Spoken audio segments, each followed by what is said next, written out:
إذا مرحبا بالسادة المتابعين في فيديو أخرى حول le diagnostic physiothérapique et le traitement physiothérapique d'une autre pathologie. قبل كل شيء نذكر أنه الفيديو موجه للتثقيف الصحي فقط وما تتجاوز في حتى حالة من الحالات الهدف هذا. حاب نقول كذلك أني أطلب من السادة المتابعين أنهم ما يعاودوش les exercices et les méthodes اللي نبدأ قاعد نحكي عليهم en ce qui concerne le traitement physiothérapique et le diagnostic physiothérapique, c'est-à-dire ما يعاودوهمش وحدهم، نطلب منهم باش ما يعاودوهمش وحدهم، c'est-à-dire وقت اللي شخص يبدأ مستحق باش يمشي كينيزيثيرابوت يمشي كينيزيثيرابوت، و selon le cas اللي يبدا قدام لو كيني ce dernier va choisir les méthodes et les exercices اللي راهم هو les plus adéquats en ce qui concerne le diagnostic physiothérapique et le traitement physiothérapique. ما ننساش نقول أنا ما عندي حتى ربح مادي من الفيديو هذا، وأطلب بلوتو مش أطلب وحسب رأيي كذلك حاب نقول أنه حسب رأيي الفيديو هذا ينجموا يعاونوا الطلبة في اختصاص العلاج الطبيعي وتقويم الأعضاء وإعادة التأهيل في أنهم يحضروا pour les examens cliniques que ce soit تونسيين أو من غير التونسيين. موضوعنا اليوم انتريسون برشا. ألوغ باش نحكي على un mouvement معناها مهم برشا. On l'utilise d'une part comme test de diagnostic physiothérapique et d'autre part نستعملوه pour le traitement physiothérapique. Alors, si je vous dis une flexion de l'épaule et en même temps je réalise une décoaptation en même temps. Cette fois-ci, une décoaptation active. À quel niveau? Au niveau de l'acromioclaviculaire. Alors, si vous voulez, regardez. Alors, là, il y a une flexion. Voilà. Et en même temps, comme si j'arrache une pomme d'un arbre. Comme ça. Regardez, je réalise une supination le temps de réaliser la flexion. Le mouvement sera comme ça. Regardez.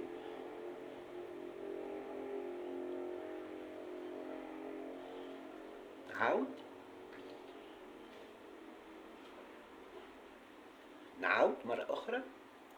Flexion d'épaule plus une décoaptation acromioclaviculaire. سامحوني كان سمعتوا الحس سي لا شاز جبتها وكل. alors كيف ما قلت flexion de l'épaule plus une décoaptation إذن acromioclaviculaire.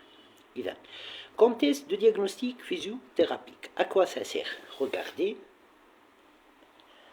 Alors là je peux voir lors de la réalisation du test si la clavicule elle va partir vers le haut. C'est un signe de quoi? حكيت عليها في فيديو سابقة. C'est un signe de luxation. إذن كيف ما قلت c'est un signe de luxation acromioclaviculaire. نعاود. Si je réalise ce test, oui, la clavicule لاحظ elle part vers le haut lors de la réalisation du test. Généralement, ça s'accompagne avec la douleur. Donc, c'est un signe de luxation. حكيت عليها في فيديو سابق وقت اللي حكيت على l'acromioclaviculaire, diagnostic physiothérapique et traitement physiothérapique. Alors, يعني حكيت على موضوع la luxation, la subluxation, l'entorse au niveau de l'acromioclaviculaire et l'instabilité كيف ما قلت au niveau de l'acromioclaviculaire.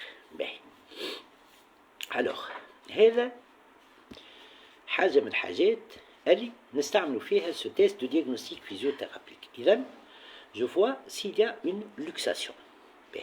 إذا كان قاعد douteux, normalement le test يورينا إذا كان clavicule elle part vers le haut, c'est une luxation. Voilà, c'est une luxation إذن de l'acromioclaviculaire. Mais si vous voulez encore نحكي إذا كان قاعدة عندي une doute est-ce que مشيت vers le haut ou elle est? Qu'est-ce que je fais? En réalisant le test de flexion de l'épaule, accompagné par ce qu'on appelle la décoaptation acromioclaviculaire, dit au niveau de la clavicule, voilà, et au niveau de l'extrémité distale, qu'est-ce que je fais? Je réalise un glissement vers le bas et vers le haut. Réellement, un glissement vers le bas et vers le haut, mais réellement, je vais faire glisser la clavicule vers le bas à partir de son extrémité distale. وإذا كان هي glisse vers le haut أنا نهبط vers le bas وهي تمشي vers le haut هذاك علاش قلت glissement vers le haut et vers le bas et vers le haut. Là, c'est un signe de luxation et c'est une confirmation de ce qu'on appelle la luxation acromioclaviculaire. حكيت على الموضوع هذا بالنسبة اللي تابعوني من أول الفيديو اللي قدمتهم حكيت على الموضوع هذا en ce qui concerne la luxation acromioclaviculaire. إذن en réalisant le test, dit au niveau de la clavicule et je réalise, je vais faire glisser la clavicule vers le bas. Ici, elle remonte excessivement vers le haut. Là, c'est une luxation de l'acromioclaviculaire comme diagnostic physiothérapique. نزيد استعمل آخر les tests de diagnostic physiothérapique هذا. Alors, si je réalise ce test, regardez, et lors de sa réalisation, le patient sent une instabilité. إذن يحس l'épaule instable. Là, c'est une instabilité au niveau de l'acromioclaviculaire. Une variante de ce test, ou bien sans décoaptation, ou bien avec décoaptation. Je réalise la décoaptation, mais c'est puisque nous avons la flexion de l'épaule accompagnée de la décoaptation acromioclaviculaire, je réalise une adduction en même temps horizontale. Et là, je mets en tension ce qu'on appelle vers l'épaule contralatérale tout en réalisant la décoaptation acromioclaviculaire. Là, je mets en tension l'acromioclaviculaire. Ici, il y a des douleurs au niveau de l'acromioclaviculaire. On est en présence d'une disjonction acromioclaviculaire comme diagnostic physiothérapique. هذا كل مهم. نزيد استعمل آخر التست هذا. إذن comme diagnostic physiothérapique. Là, ce test me permet de voir si l'épaule s'engage avec le trapèze supérieur قبل le deltoïde antérieur. regardez نجم وقت اللي جو réalise ce test وين باش نبدا الفليكسيون تاعي نلاحظ اللي l'épaule تطلع من بعد. Voilà. Alors, c'est quoi ça? C'est un déséquilibre musculaire. Dans ce cas-là, c'est musculaire et c'est un déséquilibre musculaire par sous-activation du muscle deltoïde antérieur, principalement. Un autre intérêt pour la réalisation de ce test permet de nous montrer s'il y a une dyskinésie au niveau de l'omoplate. Alors, en réalisant ce test, normalement, qu'est-ce qui se passe?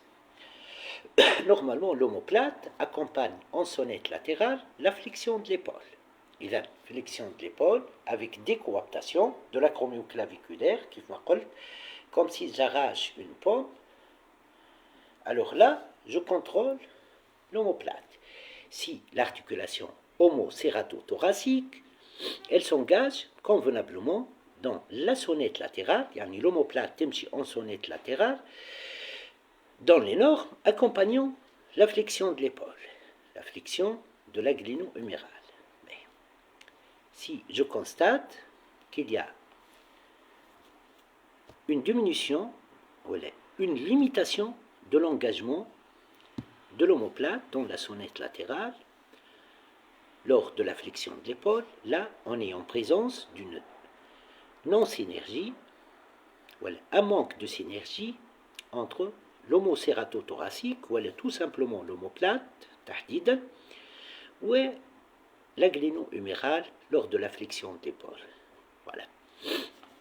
Alors, tawa, on va voir l'intérêt de l'utilisation de cette manœuvre, la flexion de l'épaule, accompagnée par ce qu'on appelle la décoaptation acromio-claviculaire. Alors, si vous voulez, certaines personnes pensent que la décoaptation, c'est une luxation. Non. On dit une décoaptation acromio-claviculaire. C'est l'aération. C'est en fait une compression entre deux os. Une aération au niveau d'une articulation entre deux os. C'est en fait hajabeh. Et ce n'est pas une luxation. La décoaptation n'est pas une luxation. C'est une méthode spécifique. يستعملوها les kinésithérapeutes, soit pour le traitement, soit كيف ما شفتوا تو, le traitement physiothérapique, soit كيف ما شفتوا تو, pour le test de diagnostic physiothérapique. Alors, si on a un conflit sous-acromial, il كان عندي tout simplement une tendinite de la coiffe du rotateur, quel que soit le tendon, plus qu'un tendon. L'espace sous-acromial sera rétréci. Et il y a en fait le développement d'une tendinite. Les causes barcha, la sous-activation du rotateur externe, la sous-activation des rotateurs externes, l'hypersollicitation tendineuse lors de mouvements répétitifs qui ont recours à solliciter le tendon barcha, akthar min lazim. Et donc des exemples d'étiologie du développement de tendinite de la coiffe du rotateur. B.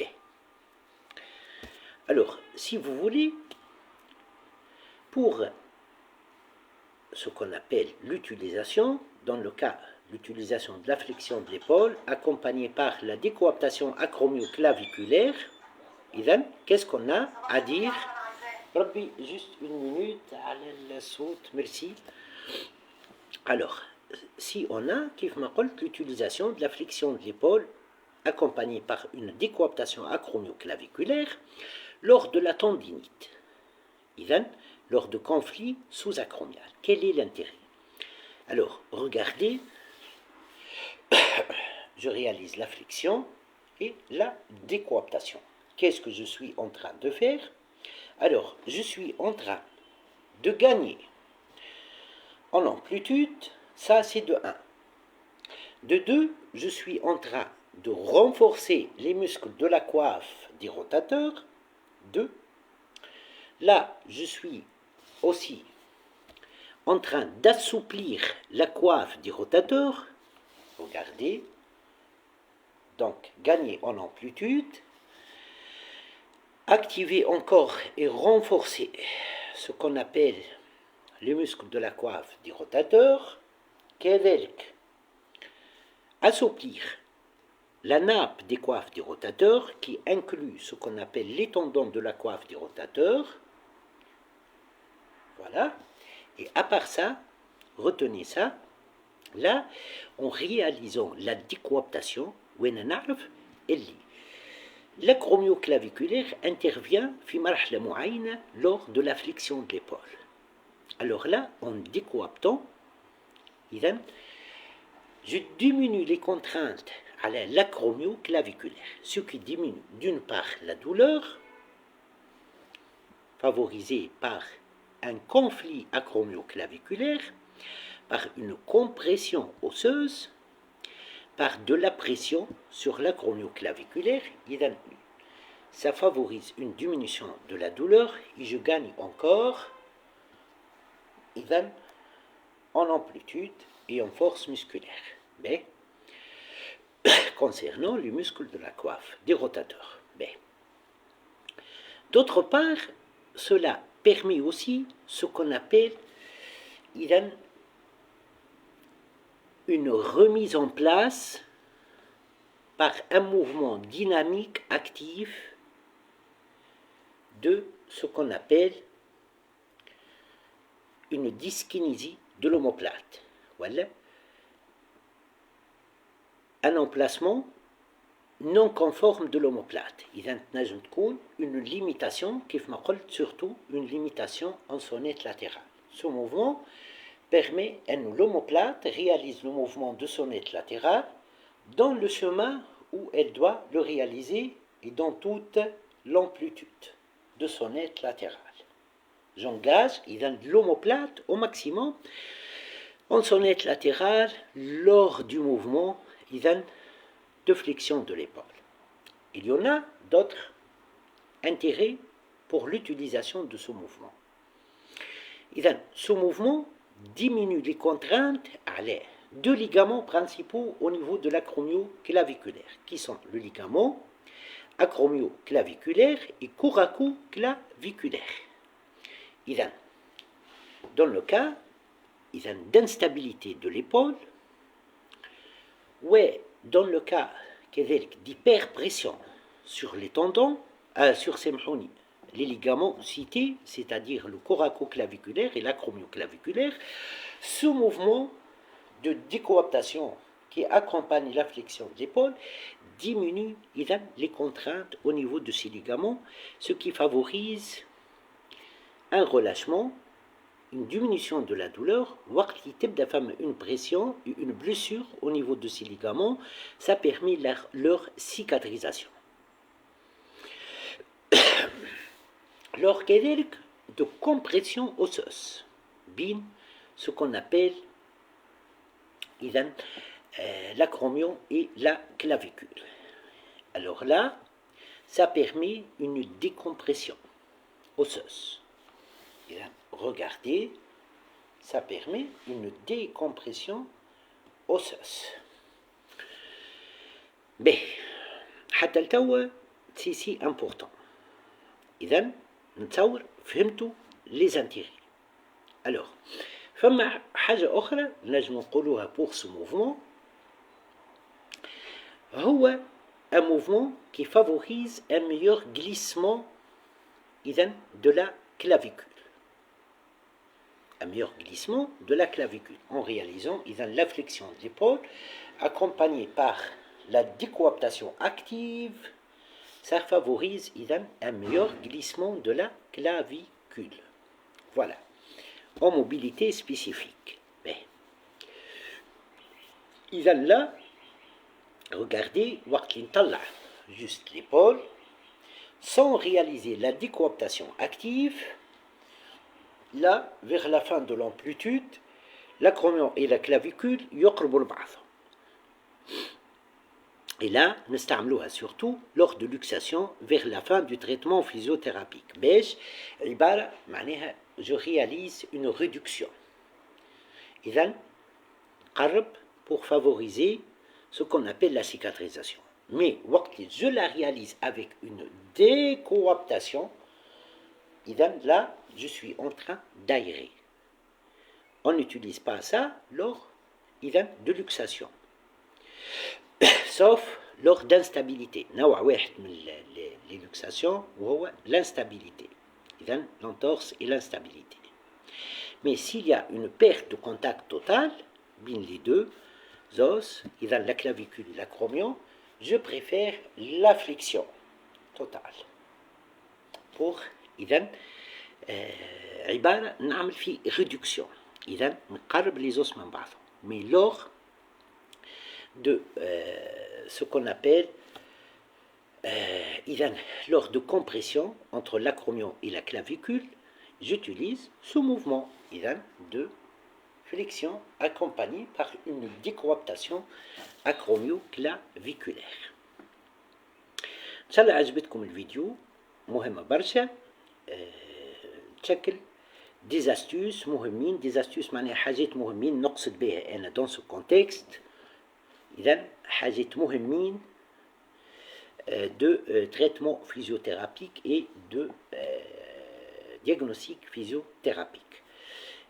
Lors de tendinite, كيف ما قلت, elle sert à la récupération des dernières amplitudes de flexion en favorisant une diminution des contraintes à l'acromioclaviculaire, une aération de l'acromioclaviculaire, un meilleur glissement de la clavicule, un meilleur glissement de l'homocératothoracique en sonnette latérale lors de la flexion de la gléno-humérale. Je récupère une flexion totale. Le patient يوصل par exemple les 170 درجة مازال les 10 derniers degrés et j'utilise les contractés relâchés, j'utilise le système de mécanothérapie, j'utilise plein d'autres méthodes. Mais ننساش cette méthode de flexion de l'épaule accompagnée par la décoaptation acromioclaviculaire qui s'appelle en fait le rodage articulaire en flexion de l'épaule avec décoaptation acromioclaviculaire. Voilà.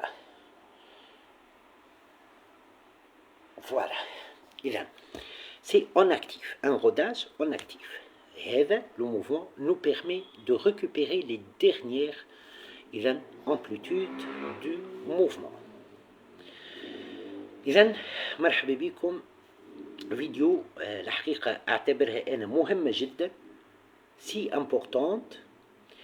إن شاء الله عجبتكم. Elle est basée sur la biomécanique et elle est basée sur les tests de diagnostic physiothérapique et des méthodes spécifiques de traitement physiothérapique. شوي آخر تلقاو الفيديو sur ma chaîne YouTube, puis elle sera repartagée sur ma page Facebook. مرحبا بكم وإلى اللقاء. مرحبا.